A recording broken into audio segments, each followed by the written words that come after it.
सूर सिंह बनाम उत्तराखंड राज्य सुप्रीम कोर्ट का एक लेटेस्ट जजमेंट जो आईपीसी की धारा 304 बी और 498 ए के मामले में आया है। नमस्कार दोस्तों, स्वागत है आपका हमारे चैनल पे, जहां हम आपको भारत के प्रमुख अदालत फैसलों की जानकारी सरल हिंदी भाषा में देते हैं। आज हम लोग बात करने जा रहे हैं सुप्रीम कोर्ट के एक ताज़ा फैसले के बारे में, जो कि सूर सिंह बनाम उत्तराखंड राज्य के केस से जुड़ा है। यह जो जजमेंट है 20 सितंबर 2024 को आया है और इस केस में अदालत ने भारतीय दंड संहिता की धारा 304 बी और 498 ए पे महत्वपूर्ण टिप्पणी की। तो सबसे पहले जानते हैं कि इस केस का बैकग्राउंड ये केस है क्या। ये जो मामला है दहेज मौत से जुड़ा हुआ है, जहां मृतका नीलम की शादी सूर सिंह के बेटे जितेंद्र सिंह से 1 मार्च 2006 को हुई थी। शादी के कुछ समय बाद नीलम पर दहेज के लिए दबाव डाला गया, जिसमें मोटरसाइकिल और 50,000 रुपए की मांग की गई थी।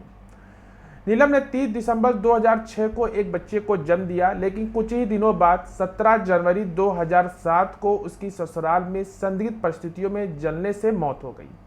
यानी कि उसकी जो डेथ हुई है वो संदिग्ध परिस्थितियों में जलने के कारण हुई। नीलम के जो पिता है शंकर सिंह ने आरोप लगाया कि उनकी बेटी पर दहेज के लिए अत्यधिक दबाव डाला गया। जब उनकी मांगे पूरी नहीं की हुई तो उन्होंने हत्या कर दी।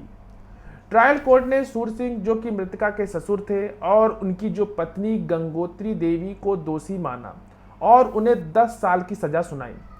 इस फैसले के खिलाफ उच्च न्यायालय में अपील की गई, जहां उनकी जो सजा है उसको घटाकर 7 साल कर दी गई, लेकिन दोषारोपण को बरकरार रखा गया।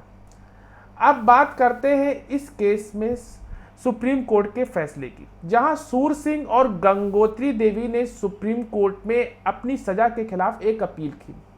उनकी तरफ से वकील ने यह तर्क दिया कि नीलम की जो मौत हुई है वो आत्महत्या थी और इसके पीछे कई कारण हो सकते हैं, जैसे कि उसका अपने पति से दूर रहना और मानसिक तनाव में होना।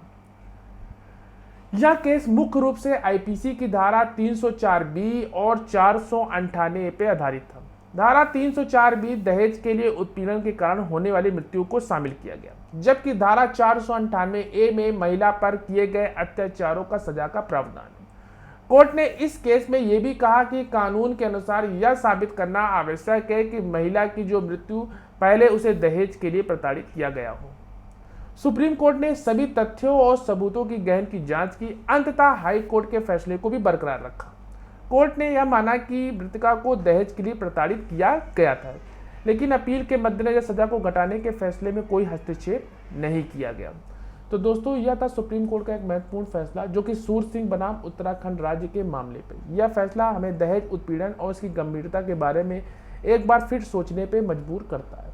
अगर आपको यह वीडियो जानकारी पूर्ण लगी हो तो इस चैनल को जरूर सब्सक्राइब करें, लाइक करें, शेयर करें, और कोई भी क्वेरी हो तो आप हमारे कमेंट बॉक्स में जरूर पूछ सकते हैं, या किसी केस से रिलेटेड कोई भी क्वेरी हो तो हमसे डायरेक्ट हमारे दिए गए व्हाट्सएप नंबर पर हमसे डायरेक्ट कॉन्टेक्ट कर सकते हैं।